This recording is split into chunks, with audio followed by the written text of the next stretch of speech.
कब्जा होना चाहिए, कि कंट्रोल होना चाहिए कि वो कोई भी भ्रष्ट कार्य नहीं कर सके। वही दिया है, ये एहतियात जरूरी है इस शहर के लिए, अर्थात जिस प्रकार से आप शायरों की जबान पे कंट्रोल रख रहे हैं उसी तरीके से इस सरकार के ऊपर भी कंट्रोल होना चाहिए।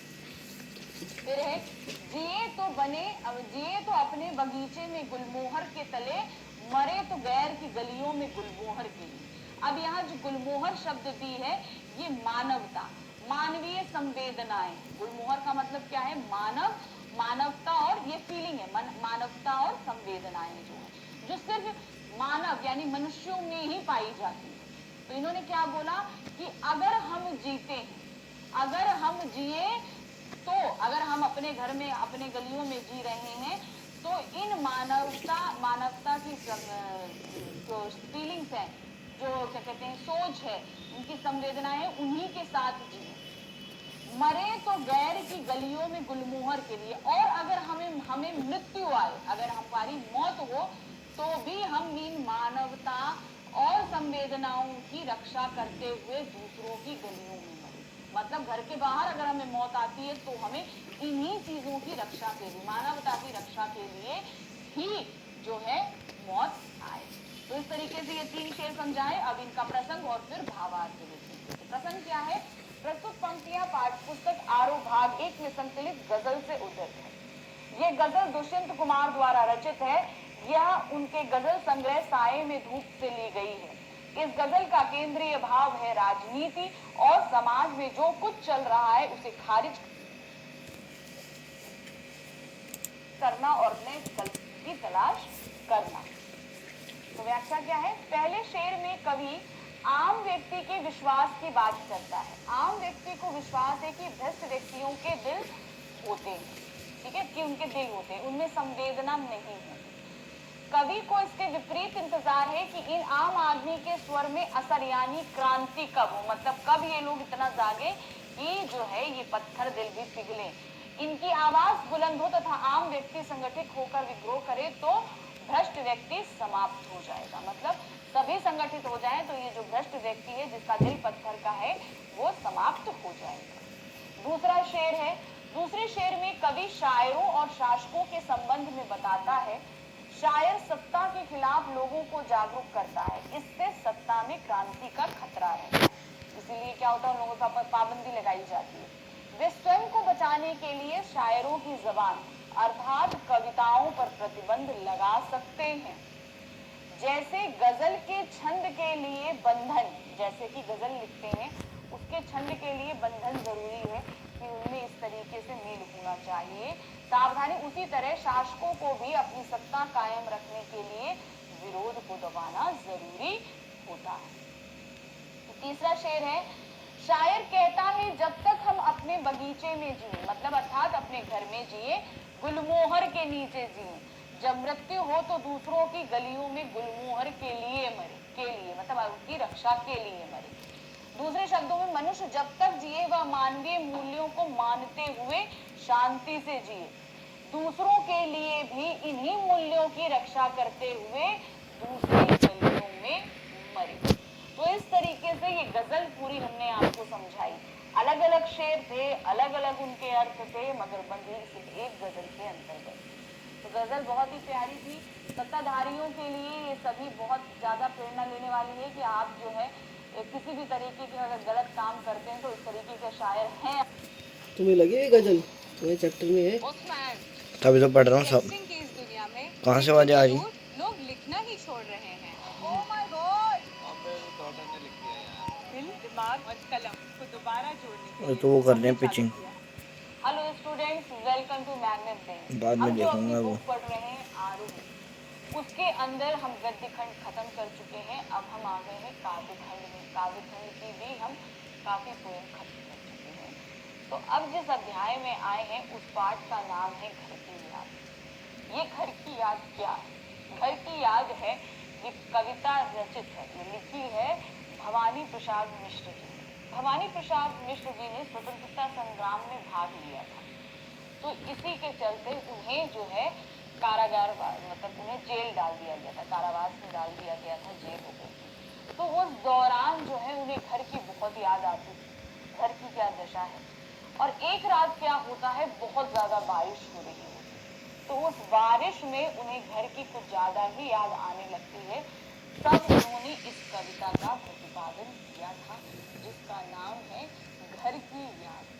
तो इस कविता के अंतर्गत वो अपने घर को याद तो करेंगे, घर में रह रहे सभी लोगों के बारे में हमें बताएंगे, क्या क्या है, कैसे कैसे हैं, वो सभी चीजें हैं। और साथ ही इस बरस रहे पानी यानी कि सावन से गुजारिश भी करेंगे कि तुम उनको जाकर क्या संदेशा दो।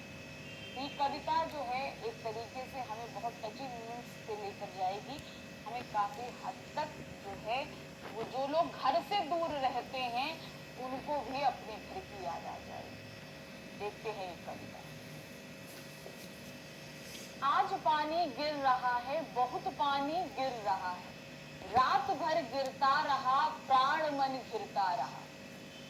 बहुत पानी गिर रहा है, घर नजर में तिर रहा है, घर की मुझसे दूर है जो, घर खुशी का पूर है जो। घर की घर में चार भाई, मायके में बहन आई, बहन आई बाप के घर, हाय रे परिताप के घर।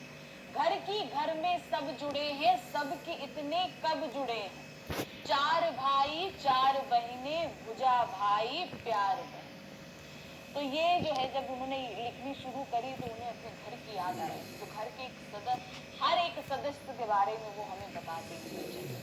क्या है, आज पानी गिर रहा है, बहुत पानी गिर रहा है, रात भर गिरता रहा, प्राण मन घिरता रहा। क्या कह रहे हैं, आज जो है बारिश हो रही है और बहुत ज्यादा बारिश हो रही है, सारी रात बारिश होती रही और इस बारिश में प्राण मन घिरता रहा, अर्थात मेरा प्राण और मन जो है मेरे घर की याद जो है उसमें आ गई, मैं अपने घर की याद में।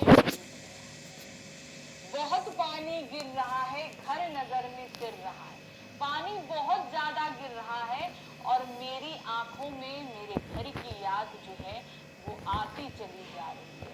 मतलब मुझे, मैं इस समय जहाँ पर हूँ, इस समय जहाँ पे ये समय है वो कैद खाना, और कैद खाने में बैठ के क्या याद आ रहा है, घर की याद आ रहा है। पानी बहुत ज्यादा गिर रहा है और मुझे आज घर की याद, मेरी आंखों के सामने मेरा घर आ रहा है। घर की मुझसे दूर है जो, घर खुशी का पूर है जो। वो घर जो जिससे मैं आज मुझसे जो बहुत दूर है, वो घर जो घर खुशियों से भरा पूरा है, मेरा घर खुशियों से पूरी तरीके से लबालब भरा पूरा है। घर की घर में चार भाई, मतलब घर ही में चार भाई हैं, हम इसको मुझको मिलाकर घर में चार, मतलब एक भवानी जी पांचवें हैं और उसके अलावा चार भाई और, मतलब पांच है। तो इस समय घर में मौजूद कितने, चार हैं, क्योंकि पांचवें भवानी कहाँ है, कारागार में। तो क्या है, घर की घर में चार भाई, मतलब इस समय घर में चार भाई ने भाई हैं, मायके से बहन आई, और क्या है, मायके से इस समय बहन आई हुई होगी घर पर। सावन का महीना है, सावन में बहनें घर आती ही आती हैं, तो क्या है, बहन जो है वो घर आई है, बहन आई बाप के घर, हाय रे परिताप के घर। अब लड़कियां जब मायके आती हैं तो बहुत खुशी खुशी आती हैं अपने पिता के घर में, लेकिन इस समय जब वो आई होगी और उसने जब ये सुना होगा कि मैं घर पर नहीं हूँ, तो सबसे ज्यादा परिताप करने वाली, मतलब सबसे ज्यादा दुख करने वाली वही है। सोच कर आई होगी घर जा रहे हैं, मायके जा रहे हैं, अपने पिता के घर जा रहे हैं, लेकिन जब घर पहुंची होगी तो उसको बहुत ही दुख प्राप्त हुआ होगा। घर की घर में सब जुड़े हैं, सबकी इतने कब जुड़े हैं, सभी एक दूसरे, घर में जितने लोग हैं सब एक दूसरे से जुड़े हुए हैं, और कब कहाँ से किस तरीके से जुड़ा है ये कोई नहीं जानता, लेकिन भावनाओं से सब जुड़े हुए हैं। चार भाई चार बहनें, भुजा भाई प्यार बहन, मतलब चार भाई हैं इस समय घर में और चार बहनें होंगी, वो सभी चार भाई जो हैं वो ताकत बन के अपनी बहनों को सहला रही है। अर्थात कहने का मतलब जो प्यार करती हैं बहनें अपने भाइयों से, इस समय वो भाई की भुजाएं उन्हें सांत्वना दे रही होंगी इस तकलीफ के समय।